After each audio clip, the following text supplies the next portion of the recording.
Okay,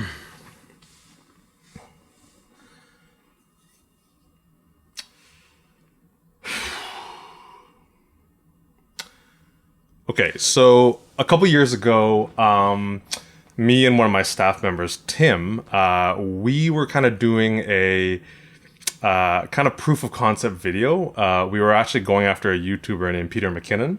And in preparation for that, we kind of wanted to see how we would do with a long form video. So we kind of filmed BiteSite story at the time. So we kind of did that and we edited it.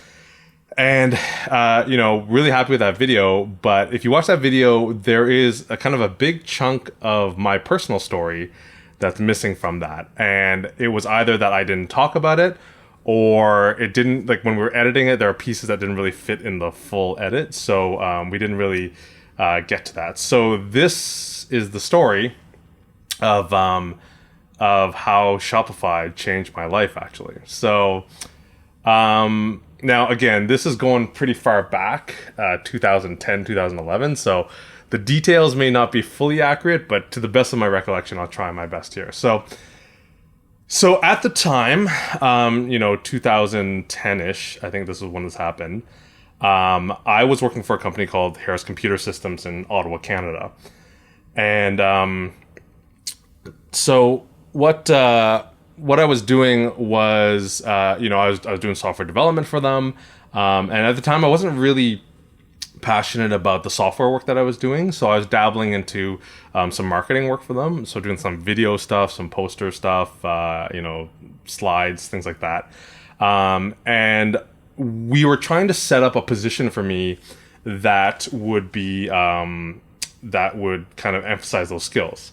So we were trying to set up a marketing position for me over a couple of years. And that didn't really pan out. They're the type of company who don't need a ton of marketing, right? They do a lot of business in other ways. So I remember that wasn't really working out. And I remember I took a trip to Toronto and I had a conversation. I think it was at Easter weekend. I had a conversation with my friend Jacob. I remember we were in a cab going somewhere. And I was asking him, how are things going and what are you doing? And at the time, I believe he was working for Cisco. And he just had told me, like, I just got a job at Google. And I was like, wow, that's pretty crazy. Now, I remember thinking to myself, like, wow, that, like, a close friend that I went to university with, they're going to work for this big, massive, software company at Google. And, I was working for a very small, company in Ottawa at the time. Now, again, they've grown, but still, I just remember thinking to myself, like, what am I doing? Like I should be aiming bigger. I should be going after bigger things. And this marketing position at Harris is not really working out. So, so I left that conversation thinking, you know what, if within a year I'm not really where I want to be, I'm going to start looking for a job. And I'm pretty sure, again, that was an Easter weekend. And that was like Friday or Saturday we had that conversation. And I told myself within a year I'd start looking. And it was literally that Monday. So like 2 days later, I decided I'm going to start looking. So I started looking for jobs. And I actually started looking for jobs in very non-software related fields. I was looking for jobs in training, management consulting. I remember thinking like, oh, I'm good at time management. I'm good at communication, these kinds of things. So I kind of want to, maybe get a job in that. And then I also kind of considered things like design work and stuff like that. So I applied to a couple of jobs, and there were some jobs that I think I did pretty well in the interview. And then there were other jobs that I was grossly underqualified for. They just didn't work out. So that job hunt after a month or two just went nowhere. And I was like, you know what? Okay, whatever. I'm just going to stop for a little while.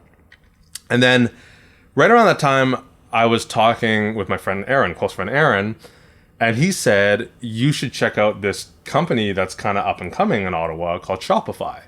I hadn't heard of them. I had no idea what they were doing. And remember, at this point, I was like trying to get out of the software game because I wasn't particularly passionate about software.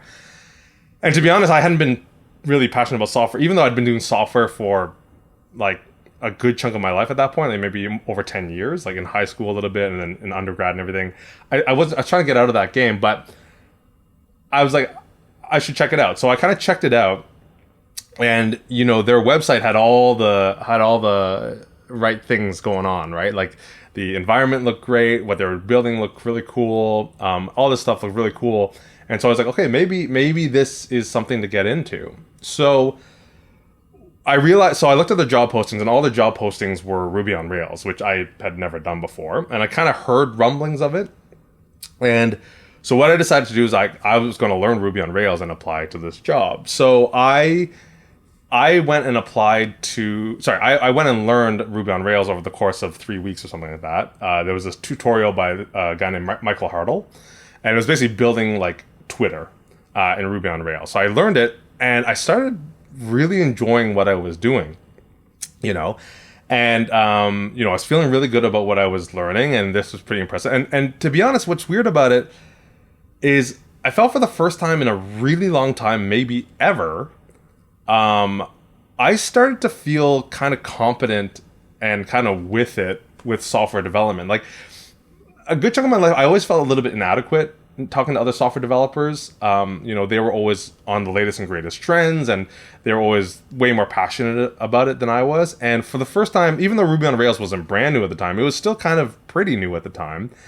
And here I was kind of on the forefront of that a little bit, So I remember after learning Ruby on Rails feeling pretty good about myself and talking to other software engineers, and that was really good for my passion for software, because I think I'd effectively lost it over the previous years. So I kind of did that, and after about 3 or 4 weeks, I applied to one of the Shopify jobs.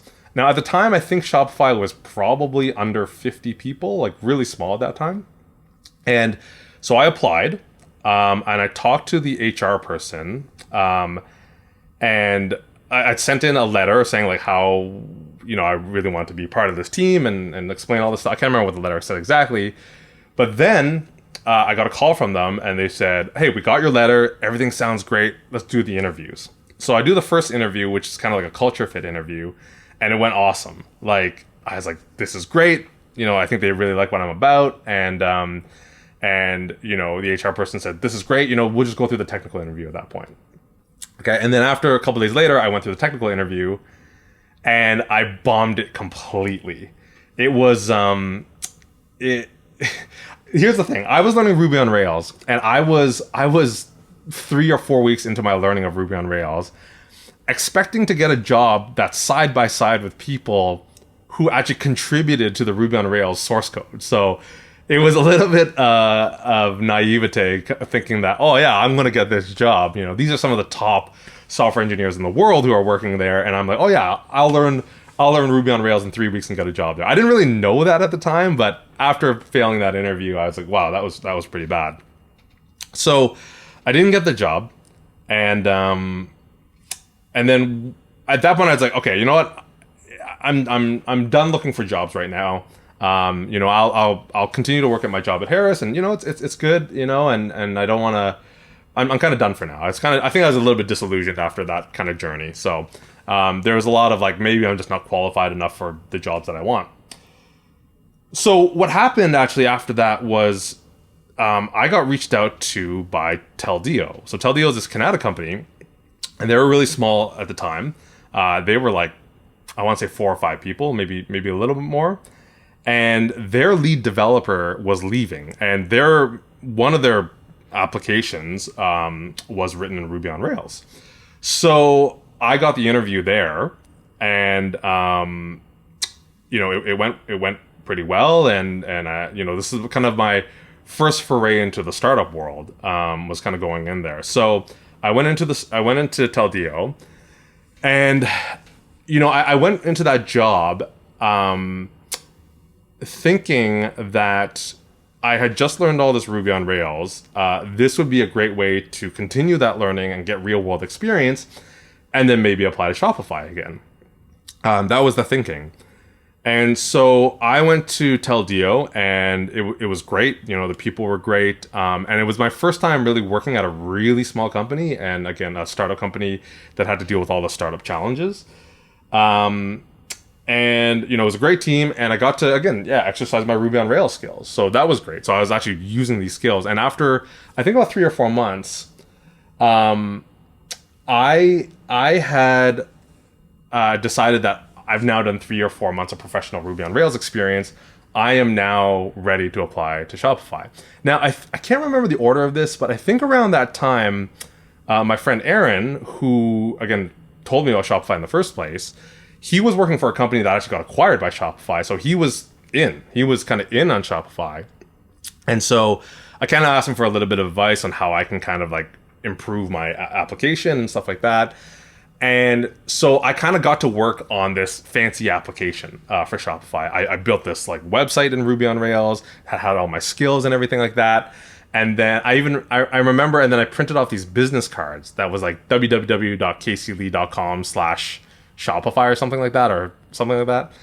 And I printed off these business cards and I gave them to Aaron. And I said, Aaron, can you give this to the HR guy or whoever's running, hiring at Shopify? And that was my way that I was going to apply. So I did that. And again, I was feeling pretty confident because now I had 3-4 months of actual professional experience. And, I think about the interview that I failed and this seems so much better. And I go to the interview and in retrospect, I was so out of place in that interview. I had dressed up pretty nice. I was wearing this nice like wool jacket, a tie. Shopify. I don't know what it's like to work in there, but I get the vibe that they're not suit and tie people. So I put this on and I went in and I went to the interview and it was weird because I was interviewing with the guy, and it wasn't a traditional interview. He was and again in retrospect trying to pry at like, well, what am I about and what can I build and stuff like that. So I went through that interview, and then about a week later or so, I can't, maybe 2 weeks later, I can't remember, but I was sitting at my job at Taldio.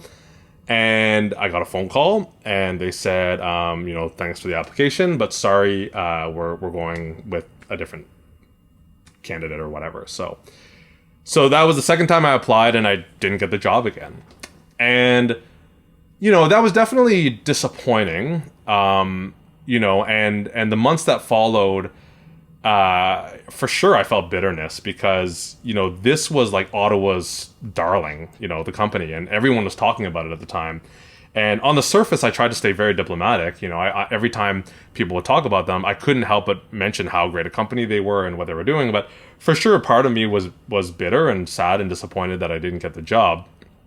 And I wouldn't say like it was super severe, and it definitely took me a little while to be very comfortable with it. But again, at the time, it was like Shopify, and it was weird because I was a fan at the same time as someone being bitter. I was somebody who was like these people are doing incredible things, and I was promoting them to everybody. And I remember I was teaching students at University of Ottawa and saying, you guys should definitely check out Shopify and all stuff like that. Meanwhile, in the back of my head, I was still a little bit bitter about it. So that happened, and so I didn't get the job for the second time, and I went back to Taldio, and this is where things I think kind of got interesting because I had learned Ruby on Rails, and was starting to get very passionate about it. Starting to feel very confident in my skills as a software developer for maybe the first time.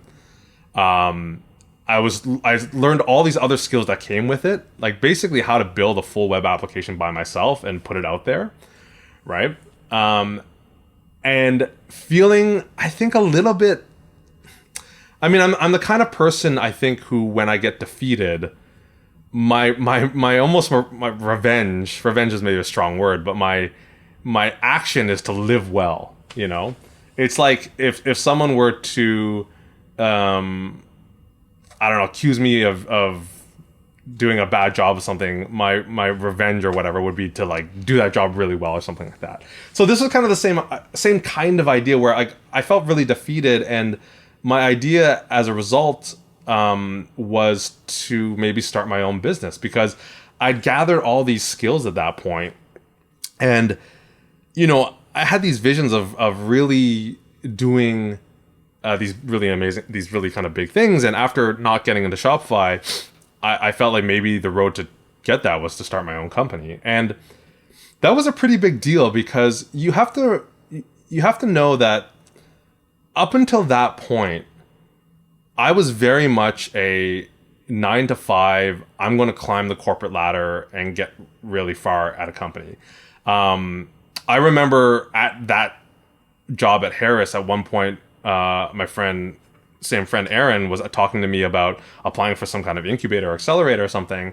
And I remember that being so out of the realm of what I was going to do. I was like, no, I'm only staying in very certain 9 to 5 jobs.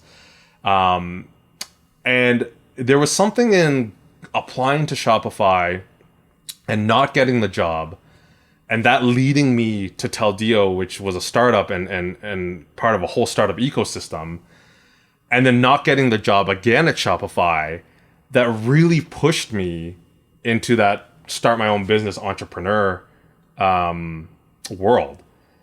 And it's crazy thinking back now that like if I had gotten the job at Shopify, I'm sure I would have enjoyed my time there.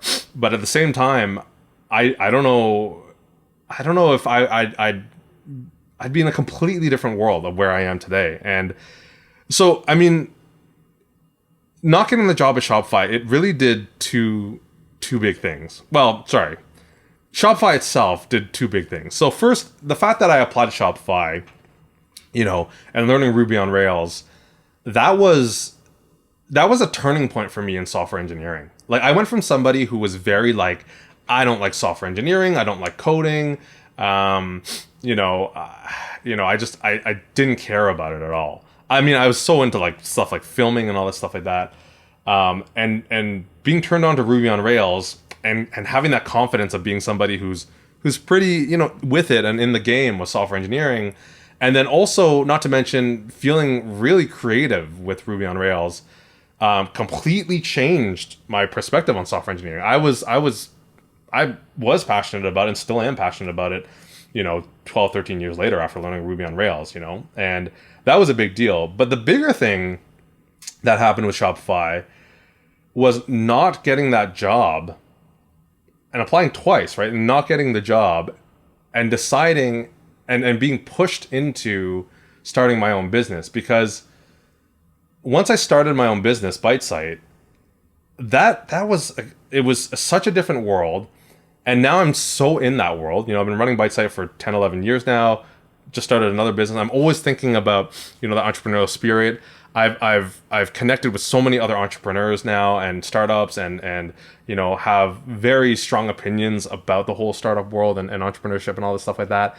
And it's just so crazy. Like I get these moments in my job where I'm like, maybe I should just go apply to another company and work for another company. And that gets always overridden by all the benefits I have of being an entrepreneur and starting my own business. And I don't think I ever would have been down that road had I not gotten the job, had I been basically rejected, from Shopify. And, I think my world would be very different had I gotten that job. So, it's interesting. Like, I'm now at a place where I'm super happy with what I've done, and I'm very happy to be in the space that I am. And I don't know how to conclude this video. I don't know if there's a lesson to be had. I don't know if it's more just, hey, human interest story here. But I thought I'd share it, and hopefully people get something from it.